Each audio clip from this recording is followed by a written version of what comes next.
Part 1. You are going to hear a news broadcast about proposed developments in a local area and about a local college. First, you have some time to look at questions 1 to 4.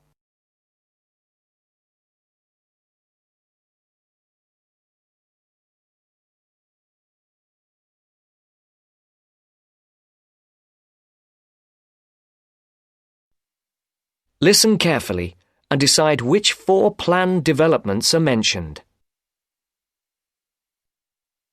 And now for our main headlines on Southern local news for today.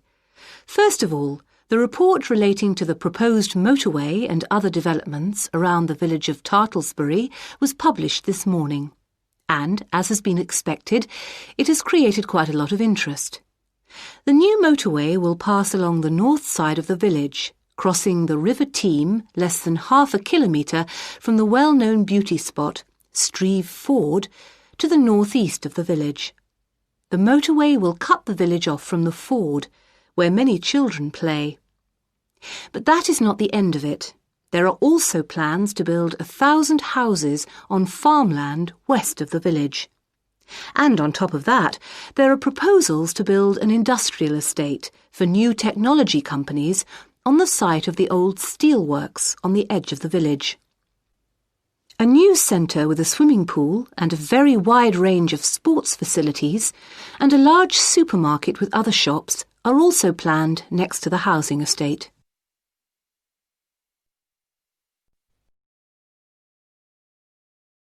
Before you hear the rest of the conversation, you have some time to look at questions 5 to 10.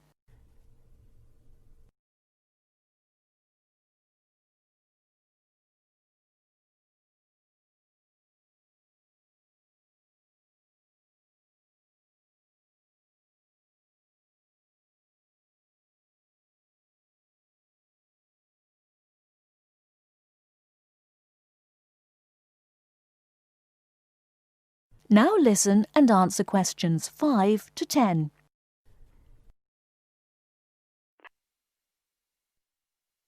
Mr. Jones, a local farmer we spoke to early today, is strongly against the plans. But the local council is pushing for them to be adopted in full. They say that new housing is needed in the area and that it is an opportunity to take advantage of government grants for setting up new technology developments. The Mayor, Mr. Funn, says, "We must make every effort to do our part for the economy of the country and for the local people. This is a golden opportunity to put Tartlesbury on the map." Reactions to Mr. Funn's comments have been quick to come. Surprisingly, when we contacted the spokesman of the local conservation group, he was very much for the planned developments. But not all the local groups support the scheme. And, unlike the Mayor, the local MP, Mrs. Wright, is very much against the planned developments. Mr. Khan, a local shopkeeper, had this to say: "People are absolutely horrified at what is being proposed here. This is just a chance for some people to make money quickly. But I can assure you that if they think that local people are going to be a walkover, they have another think coming. Of course, we welcome the jobs that the new technology park will bring, but we feel that the large increase in housing and the proposed motorway will destroy the character of the area."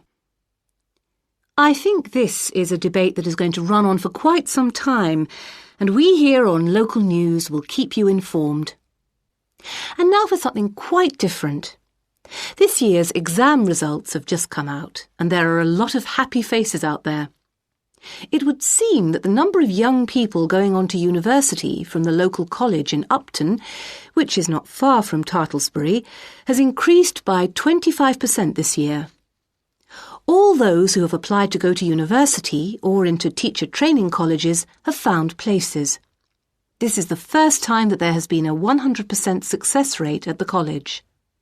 We spoke earlier to the principal of the college, who said she was very proud of all those who had achieved their aims, and she wished them every success in the future. There will be another news bulletin at 11 p.m. And for now, it's back to more music from around the world. That is the end of part 1. You now have half a minute to check your answers.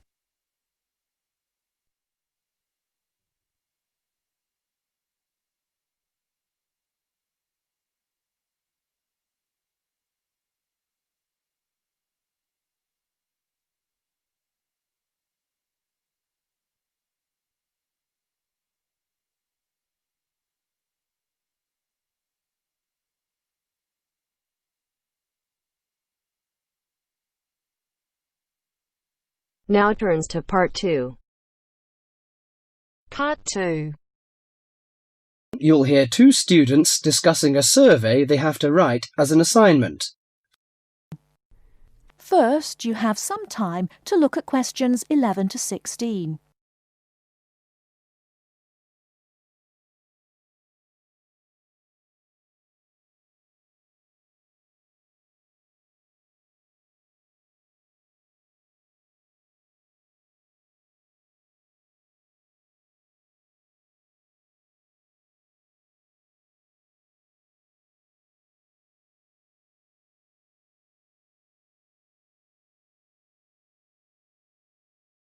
Now, listen carefully and answer questions 11 to 16.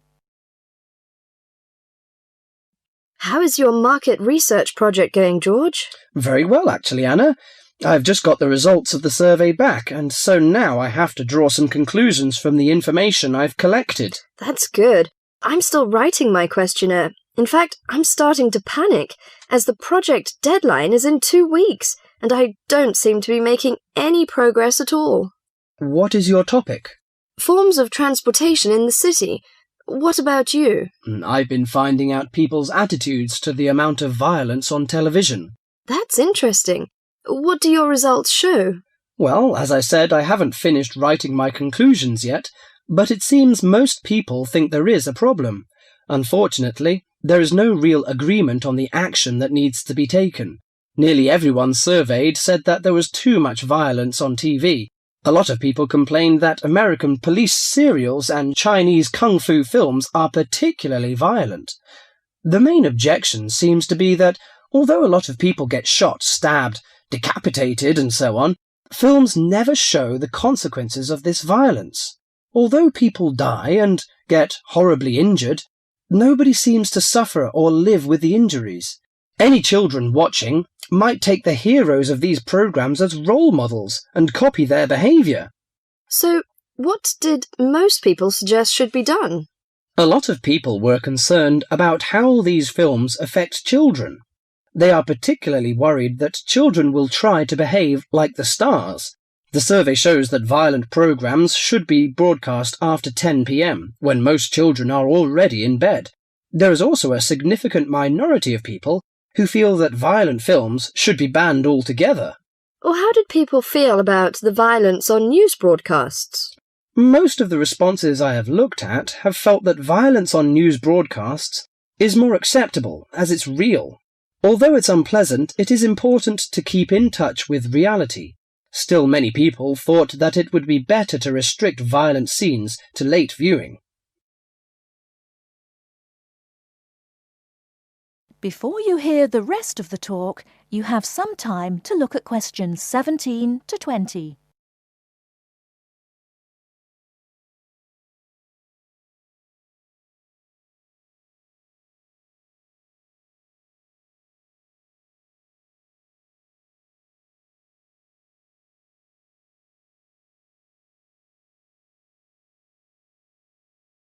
Now listen and answer questions 17 to 20. Your survey sounds very good. How many people filled it in? I gave out 120 and I got 70 back. That's a very high rate of return. Who did you give your questionnaires to? I gave a copy to every student in my hall of residence and a few to friends from other colleges. Don't you think that this will influence your results? How do you mean? The people in your hall of residence are all about the same age. They're all students and from similar backgrounds. Therefore, it is likely that they will have similar opinions. Your results represent student opinion, not public opinion. So how are you going to do your research? Well, I'm going to interview my respondents in the shopping mall. What I'll do is ask people if they have 5 minutes to spare to answer a few questions. If they agree, I will ask them some multiple-choice questions and tick off their answers on my sheet. Isn't it very difficult to ask meaningful questions using multiple choice? Yes, it is. The secret to writing a successful survey is to write simple multiple-choice questions that target the information you're looking for. There, it's better to write a lot of short, specific questions than longer general ones. So that's why it is taking you so long to write. Yeah, but I hope I'll be ready to start interviewing at the weekend. That is the end of part 2. You now have half a minute to check your answers.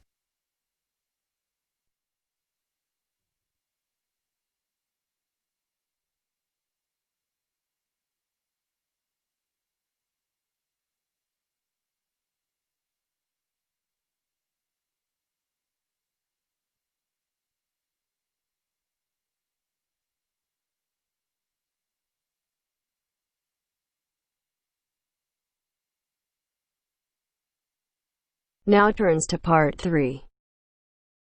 Part 3. We'll hear a discussion between a tutor, Dr. Lester, and 2 students, Greg and Alexandra, at the end of a talk about music. In the first part of the discussion, they are talking about some of the students' favourite instruments and favourite styles of music. Complete the table showing the students' opinions. Choose your answers from the box.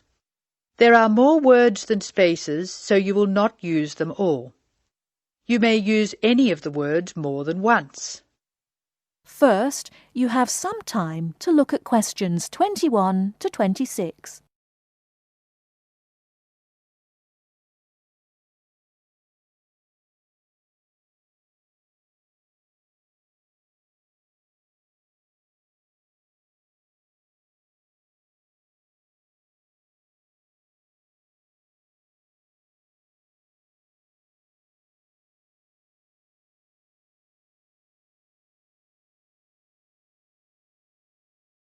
Now listen carefully and answer questions 21 to 26. I think it's time we looked at the results of our survey. What did you find out, Alexandra? We're a group with very diverse tastes, Dr. Lester. I'm not surprised. What were the favourite instruments? Well, Greg loves drums. He told me he played drums when he was at primary school, and now he plays drums with his friends at weekends. They have a band. Good. What do you like to play, Alexandra? My favourite is the guitar. However, I haven't played for years, so I keep hoping to start again. Will I go on with the others? Yes, please. Katya is like Greg. She loves to listen to drums. She says she's not a player, just a listener. Rachel, as you know, is a violinist, so of course it's natural that she should favour the violin.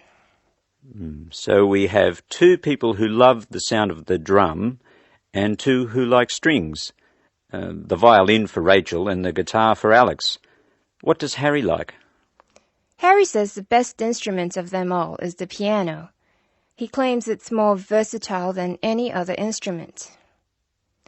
Emiko plays the piano, but her favourite instrument is the flute. The flute? Yes, Emiko plays the flute too, of course. Thank you, Alexandra. Greg, will you tell us the students' favourite style of music?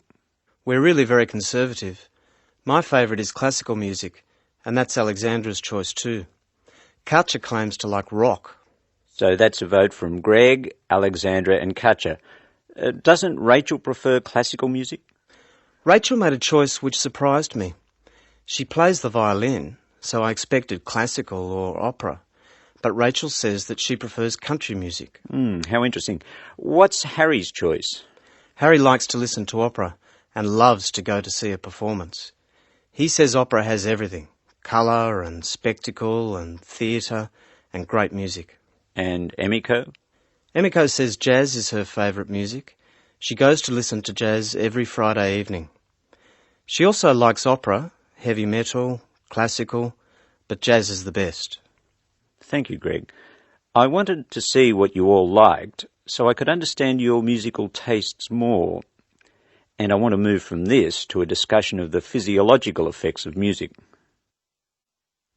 In the second part of the discussion, Dr. Lester will talk about the way music affects our bodies. Before you hear the rest of the talk, you have some time to look at questions 27 to 30.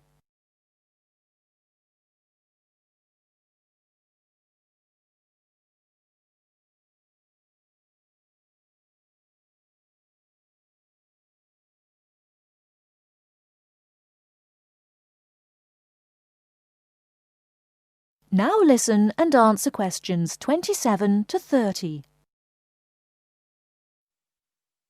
For the purposes of this discussion, I'm going to divide music roughly into two types: music which stimulates us and music which calms us. It seems that music which stimulates us gives rise to actual changes in our bodies. We listen to exciting music and our hearts beat faster, our blood pressure rises, and our blood flows more quickly. In short, we're stimulated. Soothing music, however, has the opposite effect. We relax and let the world go by. Our heart beats more gently, our blood pressure drops, and we feel calm. Alexandra, can you think of things which help us to relax? Gentle rhythms? Yes, in part. The melodies which help us to relax are smooth-flowing and often have repeated rhythms. These rhythms are constant and dynamic, a little like the crash of the sea on the beach. Their very predictability is sedating, relaxing. By contrast, very loud, discordant music with unpredictable rhythms and structures excites and stimulates us. These two generalizations about the differences between music which stimulates and music which soothes are true as far as they go, but they are far from conclusive. We still have a lot of research to do to find out what, for instance, people of different cultures hear and feel when they listen to music. This department is taking part in a continuing study on the influence of culture on musical perception, and we'll talk about that more next week.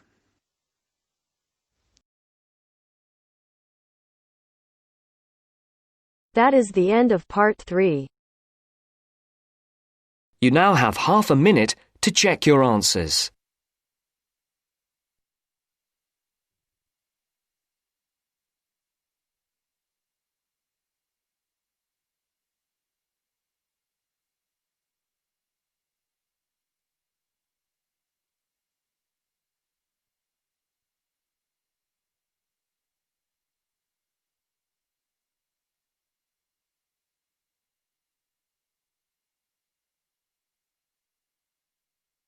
Now turns to part 4. Part 4. In this section, you'll hear an interview on IQ tests. First, you have some time to look at questions 31 to 40.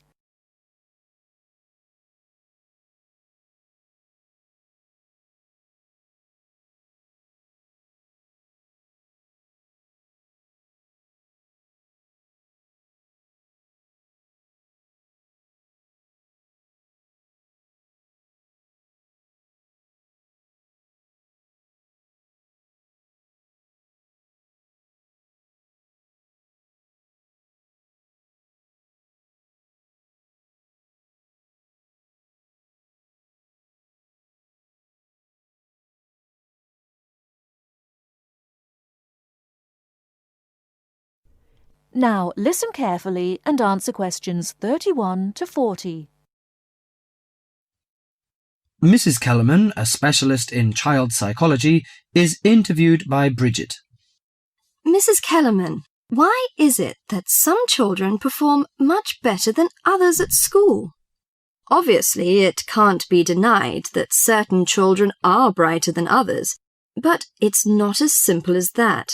A lot of emphasis is placed on intelligence measured by tests, so-called IQ tests, which only measure certain types of intelligence, such as basically linguistic and numerical skills, or reading and mathematics to put it plainly, which is unfortunate because some children are bound to suffer. A good example was a friend of mine's son who was kept out of the top class at school because of his average IQ.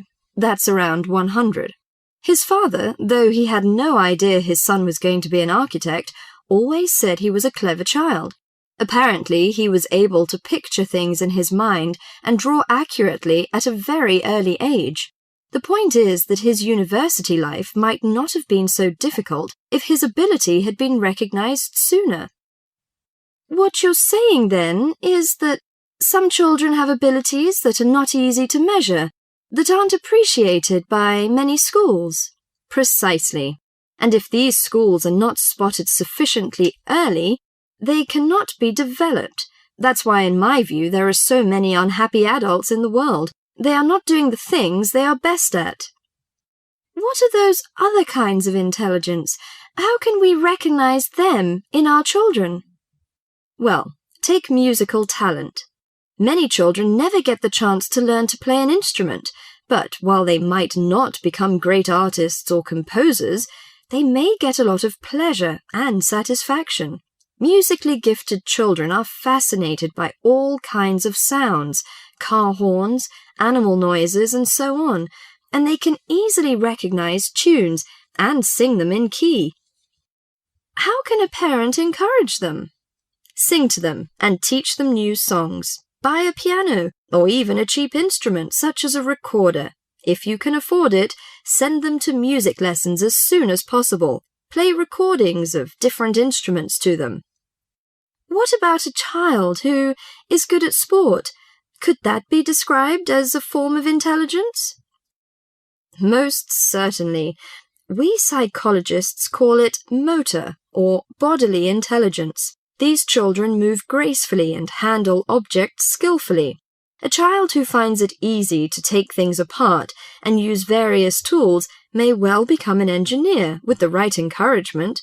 We should give them models to make and take them to science museums. However, unless these children are also good with words and numbers, they will probably not do well in school examinations. Is there anything a parent can do to help in this case? Yes, it may be worth spending money on private lessons, but, hardly anyone is good at everything. In my opinion, a child should be judged on his individual talents. After all, being happy in life is putting your skills to good use, no matter what they are. That is the end of part 4. You now have half a minute to check your answers.